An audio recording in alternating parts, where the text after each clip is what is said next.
Hello, my name is John Peach. I'm the owner of Piedmont Game Calls. I've been making game calls for about a year now. Had a lot of fun doing it. Met a lot of interesting people, and it's something that I really enjoy doing. It feels real great when you've harvested a game with a call that you've made yourself. They make great gifts to give away. I sell quite a few of them. If you like to look at any of my calls, you can check me out on my Facebook page, Piedmont Game Calls. One of the things I'd like to discuss, though, there's a lack of information on the internet, and especially on videos on how to make game calls. I'd like to do a series on this. But to begin with, I'd like to discuss the basic tooling that's needed to make these calls. There ain't a whole lot of information out there, and I learned this kind of by trial and error. One of the first things that you're going to have to decide is what kind of lathe you want. You don't have to have a big lathe to make game calls with. You can have either what they call a mini lathe or a midi lathe. When I first started looking at them, most of the name brand ones was a little bit outside of my price range. And the reason why I say that is, not only do you have to buy the lathe, but there's a lot of accessories you have to buy too to get started doing this. And what you spend on your lathe is actually probably only half of the total money that you're going to spend. Now, the lathe that I wound up buying was a Win 12-inch wood lathe. It is a model 3424T. I bought this because I didn't know how if this was something I was wanting to do long term, and so I didn't want to spend $700-800 on a jet lathe or something like that. And for the most part, this has been a really good lathe. There's a couple little things that I do not like about it. For one, sometimes this tends to work loose on me when I have a call chucked up. That's a little bit aggravating, and I wish it had a little bit more power. The only time that comes into play is when I'm boring out my holes for my grunt tubes. It's probably one of the bigger holes you'll bore out. It's a 3/4 inch hole, and it does struggle a little bit with it, but if you take your time and go slow, it's not terrible. If you're looking for a decent lathe to get started on, I can't say anything bad about this. I think I had about $280, $290 in the lathe. That's not terrible to get started on. Another downside that I forgot to mention, to change your speed, you have to do it manually. You have to open up these right here and adjust the belt. The ones that have the digital control display on them, where you can digitally press a button and control the speed, they're a whole lot nicer. Now on to the tools. One of the first things you're going to have to buy along with the lathe is a 4-jaw chuck. The only time you're going to need this 4-jaw chuck is drilling out your doors. That's it. This one I think I spent about $30 on. It's pretty cheap. But there is a lot better 4-jaw chucks out there that come with a lot of different accessories.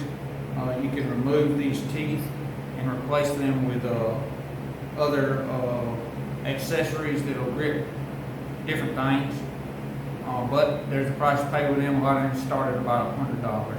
But for the most part, this has worked good for me. Like I said, all I do is use it to hold wood. I drill my bores, and this comes off and done with it. Now, another thing you're going to need is a Jacobs chuck. This is what holds your bit. It goes in your live center back here. This is probably about another $30. The next thing you're going to need is a tool set, a lathe chisel set. You can spend a lot of money on these. The set I wound up buying is by PSI Woodworking. It is a Benjamin Best set, is what they call it. At some point, it's got 8 pieces. At some point, I use them all, but the ones I most frequently use are a 5/8 skew gouge, a 3/16 part gouge, 3/4 spindle gouge and a 7/8 roughing gouge. I also use a round nose scraper a good bit from time to time. But I think that tool set cost me $80, which is really cheap for a tool set. Now, you have to sharpen these. You have to get them sharp. You'll figure that out pretty quickly. And something that I'm not showing in this video that you have to have some kind of grinder. A slow speed grinder is best. I don't have a slow speed grinder. I had a high speed, so I wound up just buying some sharpness stones for it, mounted them on it, and I had to purchase a sharpening system, and I can't remember the name of it off the top of my head, but to hold the chisel so you get the same repeatable edge on it every single time. And when I first got into this, I tried to shortcut that and freehand them on my sharpening system, and it didn't work out for me. Really, you have to buy some kind of sharpening jig system to hold these. I think I probably had $160 or so in that jig system. Now, on a high-speed grinder, you can use it. I use it, but you have to be careful. You will overheat your tools in a second. You really have to take your time and don't hold them to the stone too long, and don't overheat them. But it can be done. The only other downside is it might potentially eat your tools up at a quicker rate. But I've been using these for a year, and they still got plenty of life left in them. But a slow speed grinder would definitely be a little bit better. Something else you're going to need is some way to hold the caul. So essentially, this is a blank, a long blank that I'll cut down into sections and use for game cauls. What you'll do when you start turning, you'll chuck this up in this 4-jaw chuck right here, and you'll drill it out. All right. After you drill it out, you have to have some kind of mandrel that you can slip this on that will hold this wood so you can get your shape.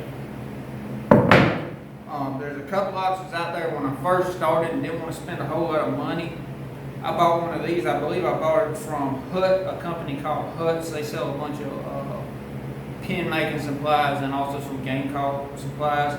This is actually a pin mandrel. I believe it's a 7mm pin mandrel, but I could be wrong. But they sell it with a couple different bushings. I believe the bushing sizes are 1/2 inch, and these ones on here will hold 3/4.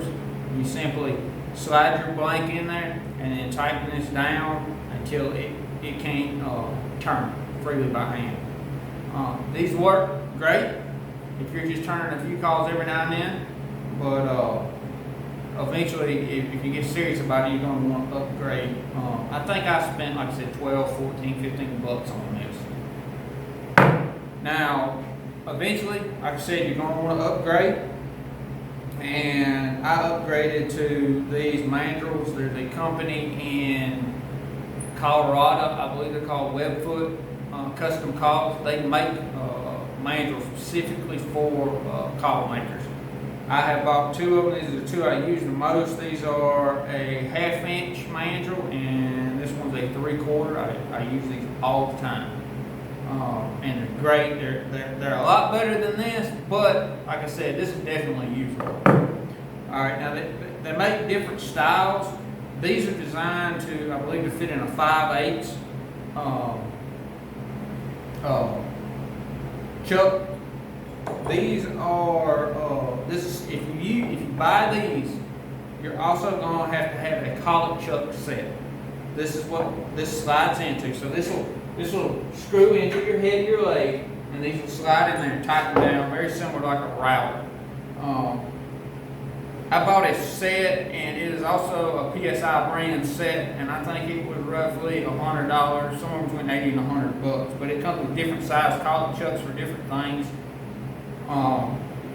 I very much recommend that you buy a collet chuck set. Something else you're going to have is some different measuring gauges. When I started out, I cheaped out and just bought a set of calipers, and I had a lot of problems. Things wasn't exact. If you can buy you a good digital micrometer, you'll really appreciate it later. The main thing you're going to need a digital micrometer on is grunt tubes and turkey calls. Grunt tubes for your tendons, and turkey calls because you got to measure everything on that call, and you have to take good notes. And that brings us to another thing. As you're making these calls and as you're developing your own calls, you need to have a notebook and keep track of everything. Write down every measurement, because you might be, during the spring you might be making turkey calls, but it might be another 6 months before you get around to making a slip call again. A grunt tube again. So that's something to keep in mind. If you write down these things, that way you'll have a way of referencing and going back. Because once you figure out a certain style of something that works for you, you don't want to lose that knowledge. Another thing you got to look for is sandpaper. I have everything from 150 grit to 800 grit, and also some steel wool. You want to get these to a high polish. It'll make the calls look a lot better, and they'll sell a whole lot quicker with you. Now on finishes, there's two kinds of finishes that I typically use. One is True Oil, which is actually a gun stock finish. It works really good. You just simply put you on some rubber gloves and get you a scrap piece of cloth and just rub it on there. Put about 3 or 4 coats on it, and it's just amazing stuff. It don't have a real strong odor to it. It's some really good stuff. I really enjoy using it. The other thing that I use is spar urethane. I'll take spar urethane, I'll cut it something 50-50, 60-40, depending on what I'm doing with mineral spirits, and I'll just submerge the call in there and pull it out, and then hang it on a rack and watch for drips, let it dry. And I'll do that probably 3 or 4 times. Certain calls I feel like spar urethane gives a little bit better sealage, against water damage, like for duck calls and things like that. However, I don't like it on grunt tubes, and I don't like it on like predator calls, because it has that chemically, spar urethane odor to it, and I don't want something to smell it. But that's pretty much it on everything you need. Now, as far as tooling, something else I'd like to mention is what kind of wood you use. There's a wide variety of wood you can use. You can use oak, you can use persimmon, some people call it hedge apple, some people call it Osage orange. You can use black locust, cherry, walnut, hickory. I make calls out of all of it. This right here is some cherry blanks. The most important thing though with call making is to make sure that your wood, in my experience, has less than 10% moisture content. And one thing I don't have up here on the table that I ought to have is I got a moisture meter. And before I make a call, especially out of wood, that I've been letting dry, is I check the moisture content. I want it under 10%. Because if you don't, especially on multi-piece calls, stuff will start working its way loose. Maybe one side of the body might shrink, or it might possibly crack on you. So you need to get this wood just as dry as you possibly can. Here I live here in the muggy southeast, so like I said, anything under 10%. If you live up north somewhere, you may be able to even get it down to 6 to 8%. It really depends on your area. But as far as what you can use, or where you can get your wood from, there's a wide variety of sources. I got a bunch of black walnuts sitting behind me. I'm waiting on it to dry. It'll probably be close to 2 years before I can use it. It's still in the round. Also, some of my stuff I get from a pallet mill where they make pallets. They make hardwood pallets, and they have a bunch of scrap blocks. Some of them some really nice stuff that they just cut off and pile up and sell to people for firewood. I'll buy some of it, cut it up, and then let it dry. Generally, with that stuff, about 6 months, and I'll have it down to the moisture content that I need. You can use a lot of stuff that a lot of people wouldn't necessarily use for like woodworking. You can use for calls. On all my calls, or most of my calls, as far as blank size, I use 1.5 inch by 1.5 inch blank. Some calls you could probably get away with a little bit smaller, but for the most part, 1.5 by 1.5 inch is what you're shooting for when you cut out your blanks. Like I said when I started the video, this is going to be a multi-part series.